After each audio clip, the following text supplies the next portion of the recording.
Hey everyone, welcome back to another episode of Gone Fishing. I'm your host, Connor, CEO at Phin, and I am joined once again by the president and co-founder of Optimize Cyber, Matt Quammen. Matt, how are you today? Doing great, Connor. How about yourself? Oh, if I were any better, I'd be having twins. I'm having a blast. Folks, if you haven't watched our previous episode with Matt, we talked all about the role of MSPs in risk management. We talked a little bit about cybersecurity and how really businesses in Main Street America should be thinking about it the right way and how to stop thinking about it the wrong way. If that's at all interesting, go take a look at that. But Matt, Optimize Cyber specializes in third-party risk assessments and penetration testing. So a question I'd have for you is, why are either of those important? Why should anyone care about either of those things? Great question. We get asked that every day. The biggest reason that people do these is because they're required to by a regulation. About 50% of American businesses now are required to do these.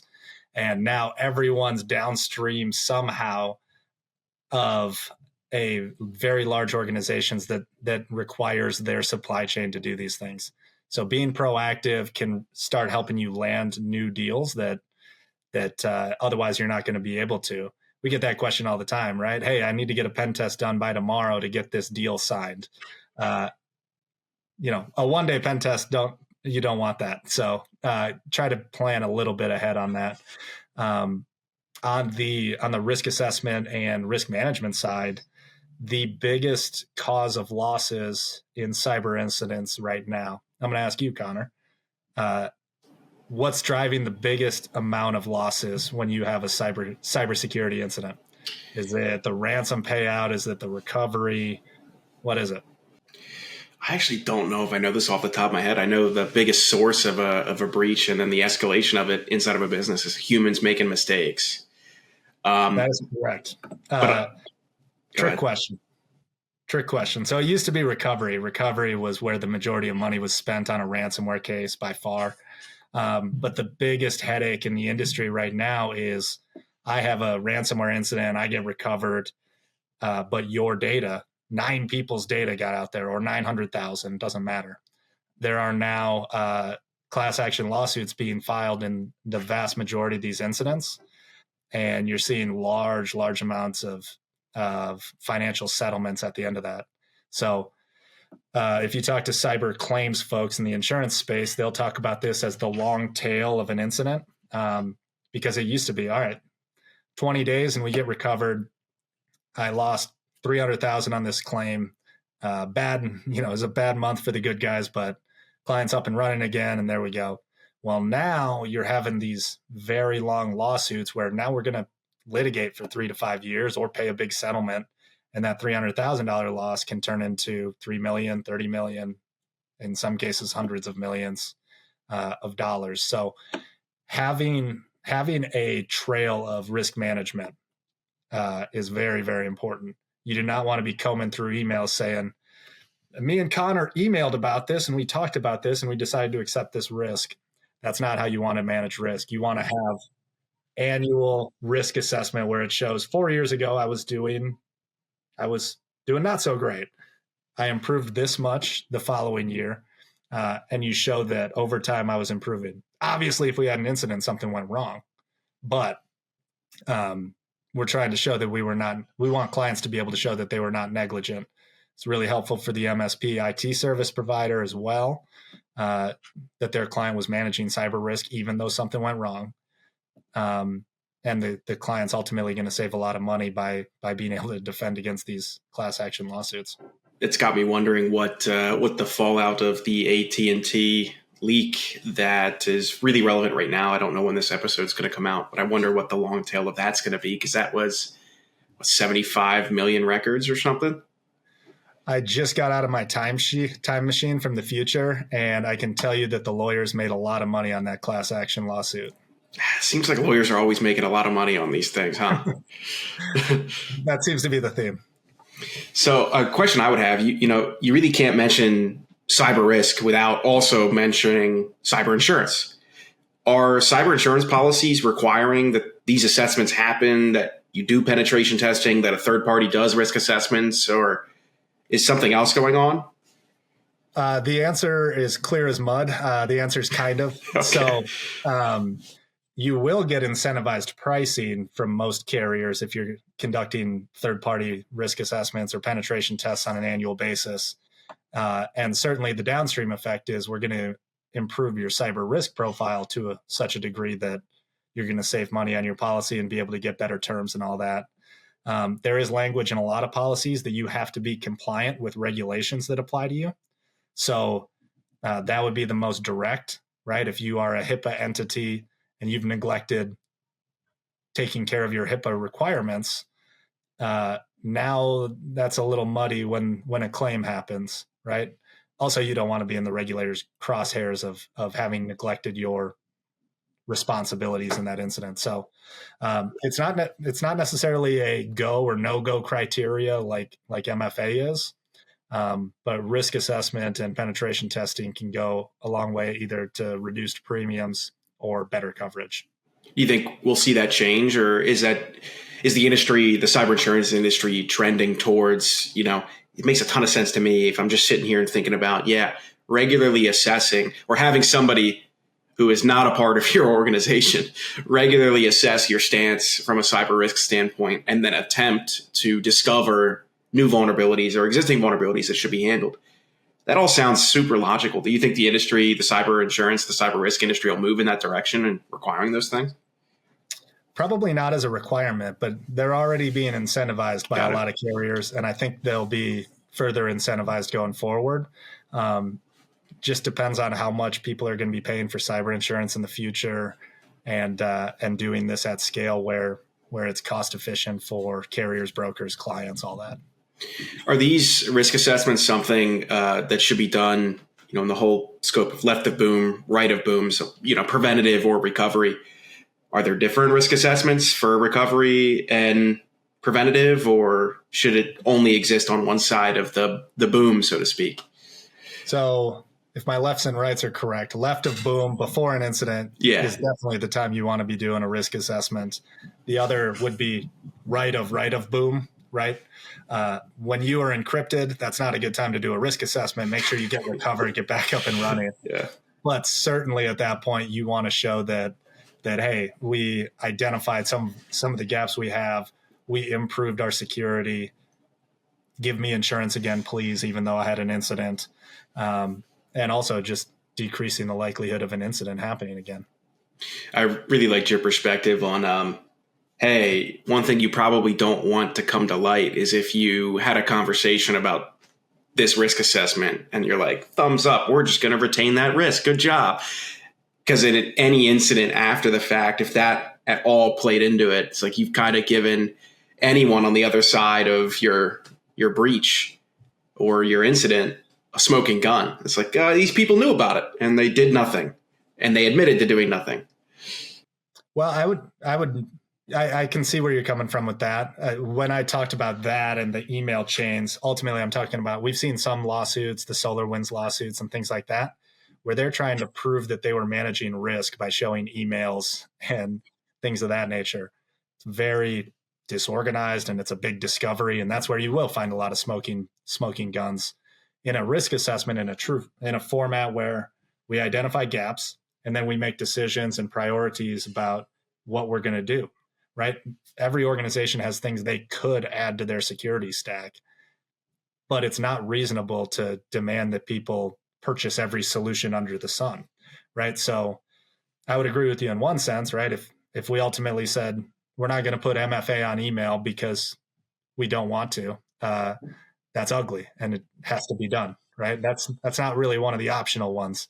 But certainly we can show that, hey, we considered this solution, we got it quoted and priced out, take MDR. But ultimately, MDR was unaffordable for us. We were in a tight squeeze with an inflationary environment and high interest rates. So as a business, we just had to punt on it for now. We plan to enable that or subscribe to that in 2025. In my book, that's managing risk. Again, it's going to be managed on a case-by-case basis. That's how these things will be litigated.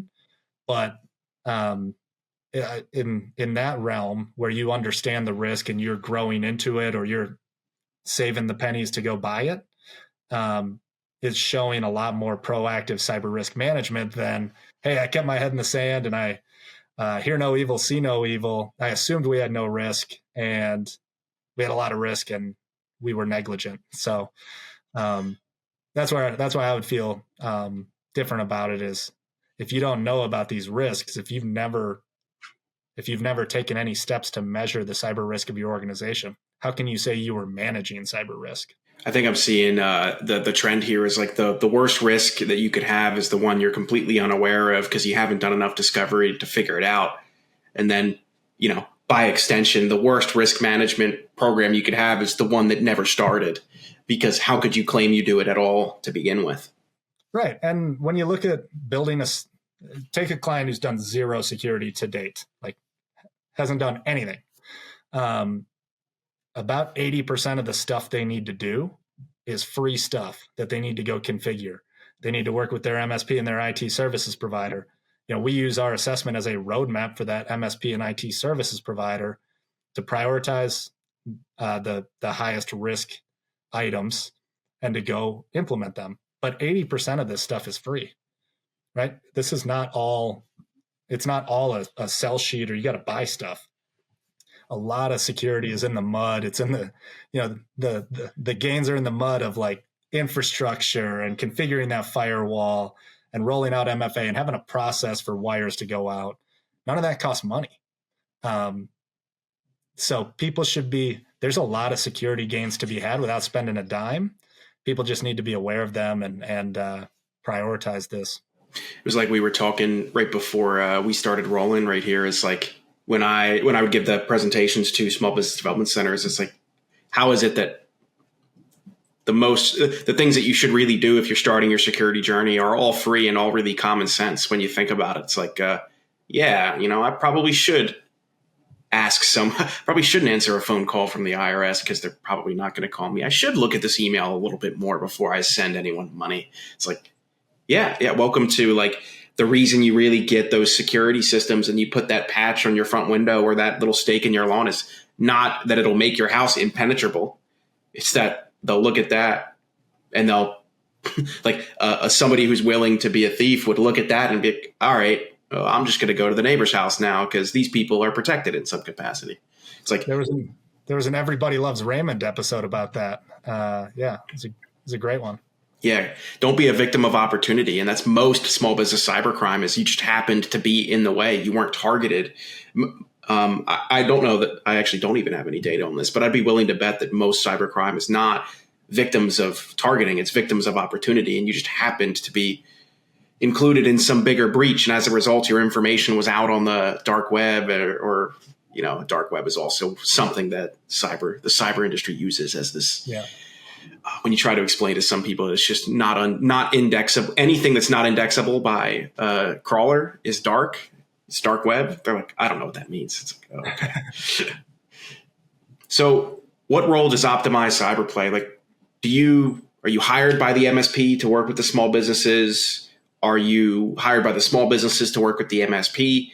Where's your place in all of this in the third-party risk management and in the penetration testing? Yeah, MSPs and IT services providers will bring us in, again, knowing that we're not there we don't have MSP services and we're not going to poach their clients. So they can bring us in just as the specialist to do the pen test, the risk assessment. Regulations are becoming very clear about this. You're not supposed to pen test your own clients, your own networks. But MSPs are in a tough spot because if I let a third party in, they're trying to steal my client. So we tried to stand this up as an organization that will just do that and then rocket ship out of there. So typically the client is contracting with us, but we're brought in by the MSP, the IT services group. And our job is to go in, find the gaps, find the weaknesses, and then help chart a path for improvement. A lot of this happens on the operations side with the CFO's office, CEO of these smaller businesses, and help them operate more safely with how they process wires and things of that nature. But a lot of this also is helping our MSP counterparts, take advantage of this new capability within Microsoft Office for email security, configure this firewall. A lot of times MSPs are inheriting networks and tools as well. So bringing in that third party to identify issues with XYZ firewall helps them make the case to say either, hey, we need to, hey, client, you need to pay your MSP to come in and configure this thing, or you need to get rid of this thing and get on the new preferred firewall that the MSP's been talking to you about. So we're really like a third party mediator who comes in just with the specialty around these two services, identify areas for improvement, and then help the MSP implement those things to better secure their client. If there's an MSP, or if there's a small business owner listening and they haven't started anything down their cyber risk management journey and understanding that, where is the one place you'd suggest they start? Oh, very difficult question. Kind of depends on the client a little bit, their industry, their revenue, things like that. Of course, I'm biased, but our recommendation would be to start with a risk assessment, right? Understand all your risks, and then let's make a path forward. So the business owner then understands what they need to do, and they have a map. So if you just go out and start buying security tools, there's literally no limit to the amount of money you can spend. But if you have a plan for what you're going out there to solve for, you can save a lot of money on that subscription type of purchase. You can't raise your roof if you haven't secured your foundation. Absolutely. Plus, start with the free stuff and then bring in the appropriate third parties. Bring in that MSP to solve the gaps that are necessary. So while there's no one-size-fits-all solution for security, starting with a risk assessment and understanding your risks and what you need to control first, what you need to handle first, is the strategy I'd recommend. I think that's a super wise strategy. You got to know where you stand in order to know where you want to go. Sorry for bringing out all these weird idioms, but I don't know. They just come to me naturally. For folks who wanted to connect with you or connect with Optimize Cyber, where would you suggest they go? OptimizeCyber.com, or look us up on LinkedIn. Optimize Cyber, like the word. I was going to spell it, but like optimize and like cyber. You'll find us. Well, the good news is, Matt, you don't have to spell it, because we will have links to all of that in the show notes. So you can, if you're listening or you're watching here, you can just go click that and connect with Matt, connect with Optimize Cyber. Matt, it was a blast having you on today. I'm really glad we had time to sit down and talk with this conversation. Cyber risk management, people starting on their journey, where MSPs fit into all of it, is something I talk about probably more than anyone should, but it's interesting to me, so I'll still be here talking about it. Sounds great. Awesome. Thanks so much for joining, Matt. It was a blast. Folks, thanks for listening. Thanks for watching. We'll see you on the next episode. As always, everyone, thanks so much for tuning in to Gone Fishing. If you want to find out more about high-quality security awareness training campaigns, how to launch them in ways that actually engage employees to change their habits, then check us out, Phin Security, at phinsec.io. That's phinsec.io, or click all of the wonderful links in our show notes. Thanks for fishing with me today, and we'll see you next time.